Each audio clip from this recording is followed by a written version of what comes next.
बहुत पुराने जमाने की बात है। एक राजा था। उसके महल में एक बहुत सुंदर बाग था। बाग में तरह तरह के फूलों के पौधे और अनेक प्रकार के मीठे फलों के पेड़ थे। लेकिन इस बाग में सबसे आश्चर्यजनक चीज थी, एक सेब का पेड़ था जिसमें सोने के सेब लगते थे। राजा ने इस पेड़ की देखभाल का खास इंतजाम कर रखा था। जब इसके फल पकते थे तो चौकीदार रात दिन पेड़ का पहरा दिया करते थे ताकि कोई सोने का सेब चुराकर न ले जाए।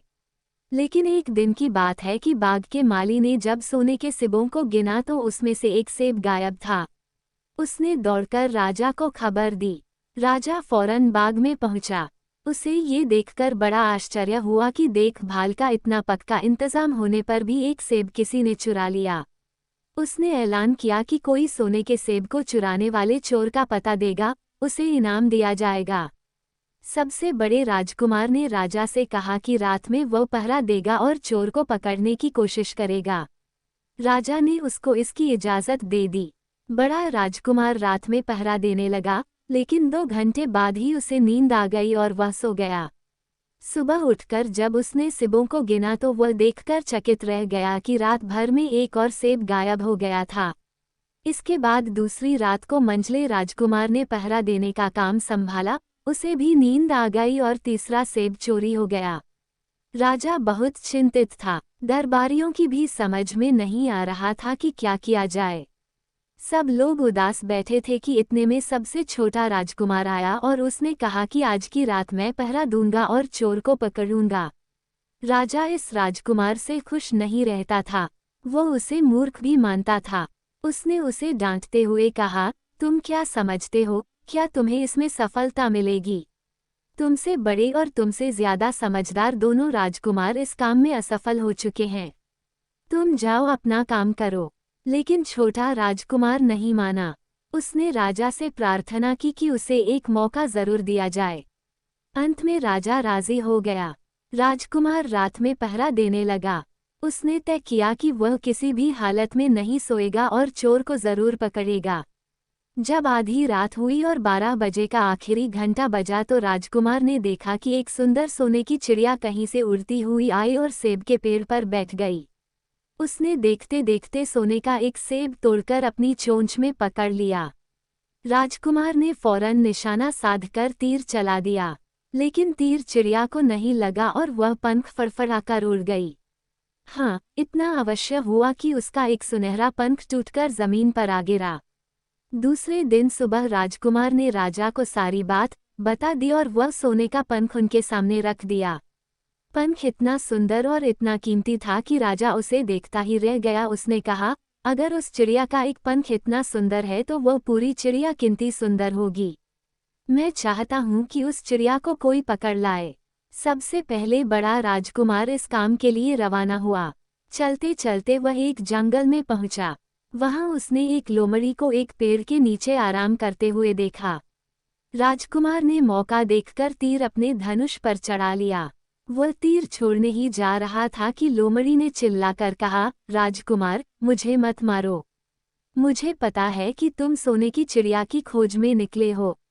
तुम मेरी राय मानो तो तुम्हारा काम जल्दी ही पूरा हो जाएगा। तुम इसी रास्ते से सीधे चले जाओ।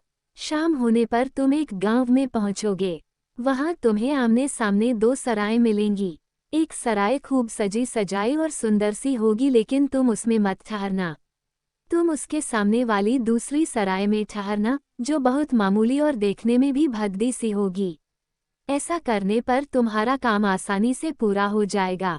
लोमड़ी का बात सुनकर राजकुमार को हंसी आ गई। उसने डांटकर कहा, भाग जा यहाँ से। मुझे तुम्हारी सलाह की जरूरत नहीं है। ये कहकर उसने तीर छोड़ दिया। लेकिन लोमड़ी बहुत चालाक थी। वह बचकर निकल भागी। राजकुमार आगे चलता गया। शाम को जब वह एक गांव में पहुंचा तो उसने देखा कि वहां सड़क के किनारे सचमुच 2 सरायें थीं। उनमें से एक सराय खूब सजी सजाई थी और उसके अंदर से लोगों के नाचने गाने की आवाजें आ रही थीं। दूसरी सराय भगदी सी थी और वहां अंधेरा घिरा हुआ था। राजकुमार सजी सजाई सराय में ठहर गया। थोड़ी देर में वह भूल गया कि वह असल में सोने की चिड़िया की खोज में निकला था। उधर जब काफी समय बीत गया और बड़ा राजकुमार नहीं लौटा तो मंझला राजकुमार सोने की चिड़िया की खोज में चल पड़ा।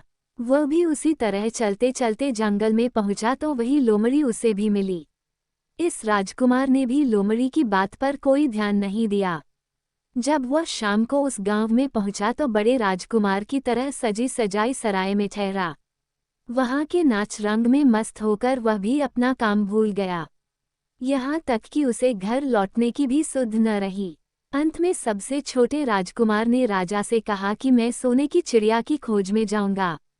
राजा को विश्वास था कि जब उससे बड़े दोनों राजकुमार इस काम में सफल नहीं हुए तो इसे और भी सफलता नहीं मिलेगी। लेकिन उसके जिद करने पर राजा ने उसे इजाजत दे दी। छोटा राजकुमार तैयार होकर सोने की चिड़िया की खोज में निकला। जंगल में उसे भी लोमड़ी मिली। राजकुमार ने लोमड़ी की बात को ध्यान से सुना और लोमड़ी से कहा, ठीक है, तुम जैसे कह रही हो मैं वैसा ही करूंगा। अब तुम जाओ, मैं तुम्हें नहीं मारूंगा। इस पर लोमड़ी खुश होकर बोली, तुम सबसे अच्छे लड़के मालूम होते हो। तुमने मेरी बात बात का मजाक नहीं उड़ाया और मुझ पर तीर नहीं चलाया। मैं तुमसे खुश हूं और तुम्हारी मदद करूंगी। आओ, तुम मेरी पूंछ पर बैठ जाओ, मैं तुम्हें उस सराय तक पहुंचा देती हूँ। देखते देखते लोमड़ी की पूंछ काफी बड़ी हो गई और राजकुमार उस पर बैठ गया। उसके बैठते ही लोमड़ी हवा में उड़ने लगी और थोड़ी ही देर में मैदानों और पहाड़ों को पार करके उसी गांव में जा पहुंची। राजकुमार ने उसकी सलाह को मानकर छोटी और पुरानी सराय में ही डेरा डाल दिया। वह दूसरी सजी सजाई सराय से दूर ही रहा। दूसरे दिन सुबह उठकर जब वह आगे बढ़ा तो कुछ दूर चलने पर उसे वह लोमड़ी फिर से रास्ते में मिल गई। लोमड़ी ने उससे कहा, अब मैं तुम्हें बताती हूँ कि आगे तुम्हें क्या करना चाहिए। तुम सीधे चलो। आगे चलने पर तुम्हें एक बहुत बड़ा किला मिलेगा जिस पर सिपाही लोग पहरा दे रहे होंगे। तुम सिपाहियों से डरना मत और सीधे अंदर चले जाना, क्योंकि वे इस समय सो रहे होंगे। तुम बेधड़क होकर किले में घुसते चले जाना और उनके कमरों को पार करते हुए उस जगह पहुंच जाना जहां लकड़ी के एक मामूली से पिंजरे में सोने की चिड़िया बंद है। तुम चिड़िया को पिंजरे सहित उठाकर किले से बाहर ले आना। लेकिन एक बात याद रखना, चिड़िया के पिंजरे के पास ही एक बहुत सुंदर सा सोने का पिंजरा भी रखा होगा। तुम भूलकर भी चिड़िया को उस पिंजरे में मत रखना, मगर तुम उसे लकड़ी के पिंजरे में से निकालकर सोने के पिंजरे में रखने की कोशिश करोगे तो बाद में पछताओगे। ये कहकर लोमड़ी ने राजकुमार को फिर से अपनी पूंछ पर बिठाया और थोड़ी ही देर में उसको किले के पास पहुंचा दिया। राजकुमार ने किले का पास जाकर देखा कि सचमुच उसके पहरेदार सो रहे थे। वह बिना डरे सीधा महल में घुस गया और थोड़ी ही देर बाद वह उस कमरे में जा पहुंचा जहां सोने की चिड़िया एक पिंजरे में बैठी हुई थी। पिंजरे के पास ही सोने के 3 सेब पड़े हुए थे। इन सेबों को देखकर राजकुमार ने फौरन पहचान लिया कि ये सेब उसके पिता के बाग के ही थे। सोने की चिड़िया इतनी सुंदर थी कि राजकुमार उसको देखता ही रह गया। वह उसको उठाकर लाने ही वाला था कि उसकी नज़र पास ही पड़े एक सुंदर से पिंजरे पर पड़ी। वह पिंजरा बहुत सुंदर था और उसमें तरह तरह के कीमती पत्थर जड़े हुए थे। सोने की चिड़िया के लिए वही पिंजरा ठीक मालूम पड़ता था।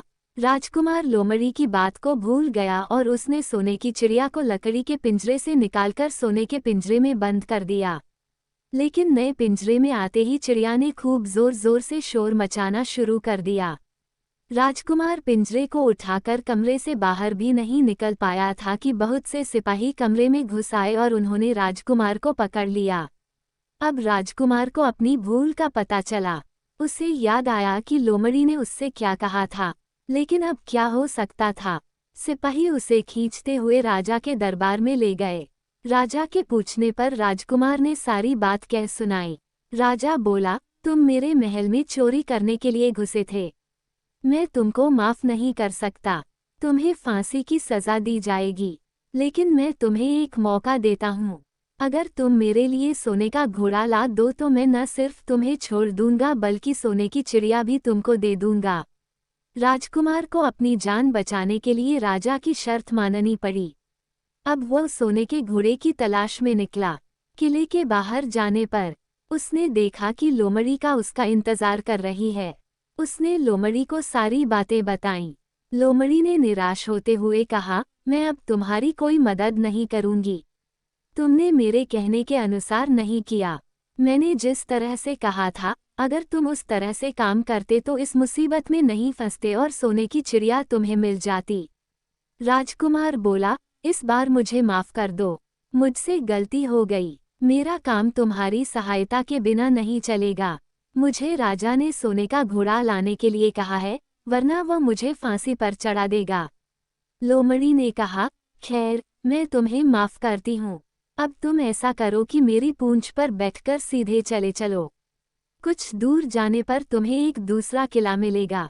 उसी किले की घुड़साल में तुम्हें सोने का घोड़ा बंधा हुआ मिलेगा।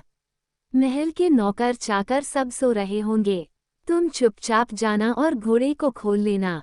लेकिन एक बात याद रखना, वहां घोड़े के पास ही घोड़े पर कसने के लिए 2 जीनें रखी होंगी। उसमें से एक तो पुरानी चमड़े की जीन होगी और दूसरी सोने की जीन होगी। तुम सोने की जीन को छूना भी मत और उस घोड़े पर पुरानी चमड़े की जीन को कसकर सवार हो जाना और उसे दौड़ते हुए किले से बाहर चले आना। राजकुमार ने वादा किया कि वह ठीक ठीक वैसा ही करेगा। लोमड़ी ने उसको अपनी पूंछ पर बैठाया और कुछ ही देर में वह उसे ले किले के पास जा पहुंची। किले के पास पहुंचते ही लोमड़ी ने उसे नीचे उतारा और फिर वहां से चली गई। राजकुमार सीधा फाटक से किले में घुस गया। अंदर जाकर उसने देखा कि वहां के सभी नौकर चाकर सोए हुए थे। थोड़ी ही देर में वह किले की घुड़साल में जा पहुंचा। वहां एक बहुत सुंदर सुनहरा घोड़ा बंधा हुआ था। राजकुमार ने पास जाकर देखा कि वह घोड़ा सचमुच सोने का था। ऐसा सुंदर घोड़ा उसने सपने में भी नहीं देखा था। उसने आगे बढ़कर घोड़े को खोल लिया। जब वह बाहर निकलने लगा तो उसकी नज़र एक कोने में पड़ी हुई सोने की जीन पर गई। ये जीन बहुत सुंदर थी और इसमें हीरे मोती जड़े हुए थे। उसके पास ही एक फटी पुरानी चमड़े की जीन पड़ी हुई थी। इतने सुंदर घोड़े पर पुराने चमड़े की जीन कसना राजकुमार को अच्छा नहीं लगा। उसने सोने की जीन उठा ली और घोड़े पर कसना शुरू किया। इतने में घोड़ा जोर से हिनहिना उठा। किले के नौकर चाकर जाग गए। थोड़ी ही देर में राजकुमार पकड़ लिया गया। राजकुमार को सिपाहियों ने हाथ बांधकर अपने राजा के सामने पेश किया। राजा ने सारी बातें सुनकर कहा, तुमने मेरे घोड़े को चुराने की कोशिश की है, इसलिए तुम्हें फांसी की सजा दी जाएगी। लेकिन अगर तुम मेरा एक काम कर दो तो मैं तुम्हें छोड़ सकता हूँ। यहाँ से कुछ ही दूर एक सोने का महल है और उसमें बहुत सुंदर राजकुमारी रहती है। अगर तुम अपनी जान बचाना चाहते हो तो उस राजकुमारी को मेरे पास ले आओ। तुम्हें इनाम में ये सोने का घोड़ा दे दूंगा। बेचारा राजकुमार, वो फिर से एक नई मुसीबत में फंस गया। उसे मजबूर होकर राजा की शर्त माननी पड़ी। अब वह सोने के महल की खोज में निकला। कुछ दूर चलने पर फिर उसे वह लोमड़ी मिली। पता नहीं कैसे लोमड़ी को सारी बातें मालूम हो गई थीं। वह बोली, देखो, तुमने इस बार भी मेरी बात नहीं मानी। मेरी बात मान जाते तो यह नई मुसीबत तुम्हारे गले नहीं पड़ती। खैर, मुझे तुम पर दया आ रही है। मैं तुम्हारी मदद करूंगी। चलो, मैं तुमको सोने के महल के पास पहुंचाए देती हूँ। तुम महल के बाहर ही कहीं पीछे छिपे रहना। जब उसमें से शाम को राजकुमारी तालाब में नहाने के लिए बाहर आए तो तुम आगे बढ़कर उसका हाथ पकड़ लेना। जैसे ही तुम उसको छुओगे, राजकुमारी तुम्हारे साथ आने के लिए राजी हो जाएगी। लेकिन एक बात याद रखना, तुम उसको वहां से अपने साथ ले आना। उसे वापस महल में मत जाने देना। वह तुमसे कहेगी कि मैं अभी अपने माता पिता से मिलकर आती हूँ। लेकिन तुम उसकी बातों में मत आना, वरना फिर मुसीबत में फंस जाओगे। ये कहकर लोमड़ी ने फिर से अपनी पूंछ फैला दी और राजकुमार उस पर बैठ गया। देखते देखते लोमड़ी हवा में उड़ती हुई कुछ देर बाद सोने के महल के पास जा पहुंची। महल के पास पहुंचते ही राजकुमार एक पेड़ की आड़ में छिपकर बैठ गया। शाम को जब राजकुमारी नहाने के लिए किले से बाहर आई तो राजकुमार ने हिम्मत करके आगे बढ़कर उसका हाथ पकड़ लिया। उसके छूते ही राजकुमारी उसके साथ चलने के लिए तैयार हो गई। वह बोली, राजकुमार, तुम मुझे जहां भी ले जाना चाहोगे मैं तुम्हारे साथ चलूंगी, लेकिन मुझे थोड़ी देर के लिए अपने माता पिता से मिल आने दो। राजकुमार ने कहा, नहीं, यह नहीं होगा। तुम्हें तुरंत मेरे साथ चलना पड़ेगा। लेकिन राजकुमारी रोने लगी। इतनी सुंदर राजकुमारी को रोते देखकर राजकुमार का मन पिघल गया। अंत में वह राजी हो गया और बोला, जाओ, थोड़ी देर के लिए माता पिता से मिल आओ, लेकिन फिर तुरंत बाहर चली आना। लेकिन राजकुमारी ने जैसे ही किले में पैर रखा, किले के पहरेदार जाग गए और उन्होंने राजकुमार को पकड़ लिया। राजकुमार बहुत पछताया, लेकिन अब क्या हो सकता था। सिपाहियों ने उसे अपने राजा के सामने पेश किया। राजा बहुत निराश था। उसने उसी वक्त हुक्म दिया, इस राजकुमार को फौरन फांसी पर चढ़ा दिया जाए। ये सुनकर राजकुमार रोने गिड़गिड़ाने लगा। इस पर राजा ने थोड़ी देर विचार करने के बाद कहा, मैं अपनी आज्ञा वापस नहीं ले सकता, लेकिन अगर तुम मेरा एक काम कर दो तो तुम्हारी जान बच सकती है। हमारे किले के ठीक सामने ये जो बड़ा पहाड़ है, इसके कारण हमारे किले की सुंदरता नष्ट होती है। अगर तुम 8 दिन में इस पहाड़ को खोदकर साफ कर दो तो हम तुम्हें क्षमा कर देंगे और राजकुमारी का विवाह तुम्हारे साथ कर देंगे। राजकुमार किले के बाहर आकर पहाड़ को देखने लगा। उसके हाथ में एक छोटी सी कुदाली थी।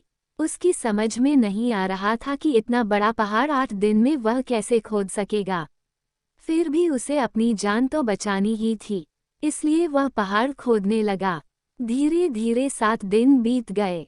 इतने दिन तक लगातार खोदने पर भी पहाड़ का सिर्फ एक कोना ही खोद सका। वह दुखी होकर बैठ गया। उसे अब अपने पर बहुत अधिक क्रोध आ रहा था। वह मन में कहने लगा कि अगर मैंने लोमड़ी की बात मान ली होती तो कितना अच्छा होता। लोमड़ी ने मुझको हर बार ठीक सलाह दी और मैं हर बार उसका कहना न मानकर नई से नई मुसीबत में फंस जाता हूँ। राजकुमार इस तरह सिर झुकाए बैठा था कि अचानक उसे अपने पैरों के पास लोमड़ी की पूंछ हिलती दिखाई दी। उसने नजर उठाकर देखा, सचमुच वही लोमड़ी खड़ी थी। लोमड़ी ने मुस्कराते हुए कहा, क्यों, क्या हाल है? इस बार तो तुम्हारी मदद करने की मेरी जरा भी इच्छा नहीं थी, लेकिन मैं 7 दिन से तुमको पहाड़ खोदते हुए देख रही हूँ। मुझे दया आ गई और मैं तुम्हारी मदद के लिए चली आई। जाओ, तुम बहुत थक गए हो, सो जाओ, मैं थोड़ी ही देर में तुम्हारा काम पूरा कर दूंगी।